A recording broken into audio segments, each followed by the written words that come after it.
here's sort of an argument between the champions that is as a result of some actions that you've engaged in. So now this is the first time I've logged into the Nexus. This is our sort of social hub for the game. You'll see my comrade there is in the hub with me. I'm going to invite him to a group. And once he accepts, you'll see that he's joined my group in the upper left corner. In the upper right here, we've got sort of my experience bar, my in-game currency, premium currency, and then these are the sort of navigation buttons that I'll get to in a little bit. But let's just jump into some co-op PvE action. This is the world map, and I'll pick the lands of the Roa, and we'll jump into a fight.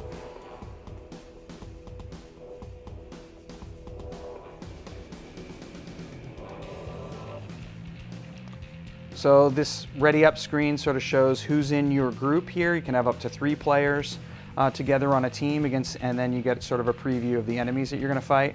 On this side of the screen, you sort of see how many fights are in front of you to sort of complete what we're calling a dungeon experience.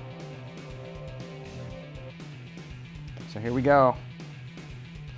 So we have, in addition to the Fire Salamander, Brandon over here is playing Orica, our koala healer, but she's got quite offensive capabilities as well.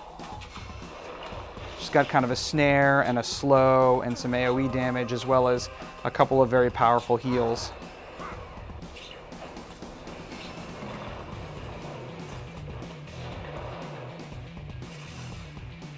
Can you talk about why you decided to do a sprite-based rather than 3D models? So it's interesting. The characters, the way we develop them, we do build 3D models, but then we put them back in sprite-based because we just felt we could get a really interesting look that way. And while these devices right now can do 3D, we just didn't feel like they can really do 3D, to the level of quality that we wanted. The third reason is we feel like 2D characters make the gameplay a bit more accessible because you don't have to worry about targeting the head versus the feet versus the middle of the body. And some other early 3D games are kind of struggling with those issues. So we wanted to find the right balance of getting a really cool look, accessible gameplay, and we felt that opting to go 2D rather than 3D was the right way to go. So again, another example of a story moment.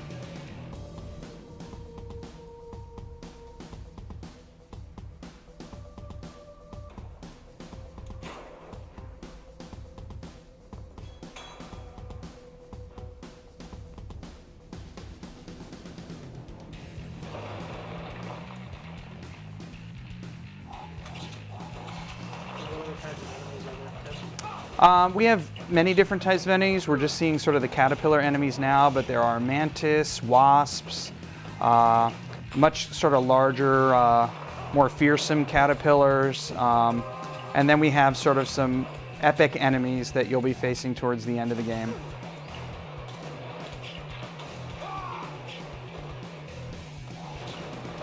So the big thing for us is that we really want to bring the concept of team fighting. So players working together in different roles, cooperating against enemy AI, to the forefront.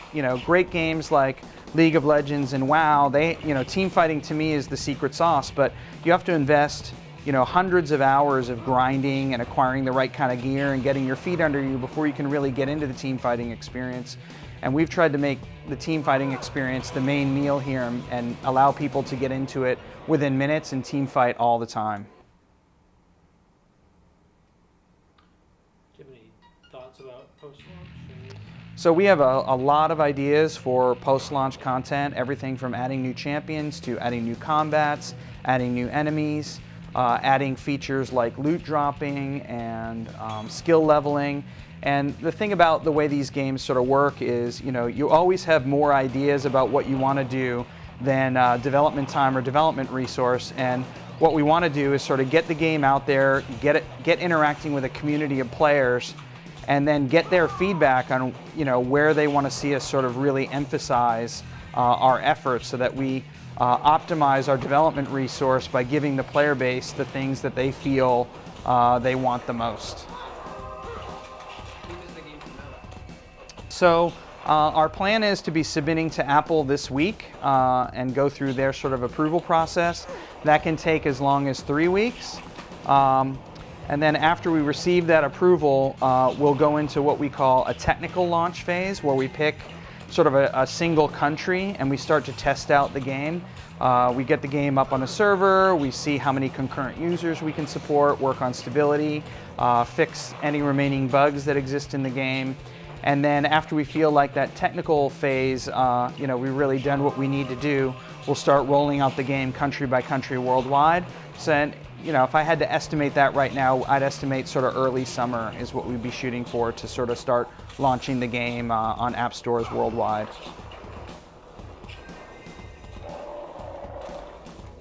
Figure out everything. That's pretty good. Would you maybe just talk a little bit about the equipment? Yeah, so I can give people a quick look at some of the other aspects of the game. So if I jump into my profile here, profile is a place where you sort of manage your account. I can sort of see the champions that I have unlocked. In this case, I just have one, and then I can go to my inventory.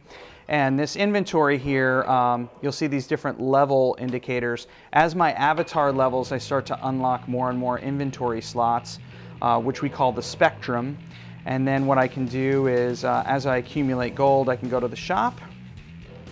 And under the gear section here, I can go in and purchase various gear items. So I'll go ahead and purchase something from my caster here. So let's pick a sigil and pick something that, let's get some critical chance. In this case, I haven't earned enough in-game currency yet, so I'll spend a little bit of premium currency. Jump back to the profile. And since I'm only level 1, I can now slot this in here, and then over time I can unlock all these slots and start to slot the different gear in. The sigils here come in 5 different colors, different flavors like critical chance, magic damage, attack damage, and they can also be upgraded to different levels of quality. And the way this sort of spectrum works is, as you start to fill up these different circles, an energizer light goes on, and different gear items in the shop, which I can go back to here.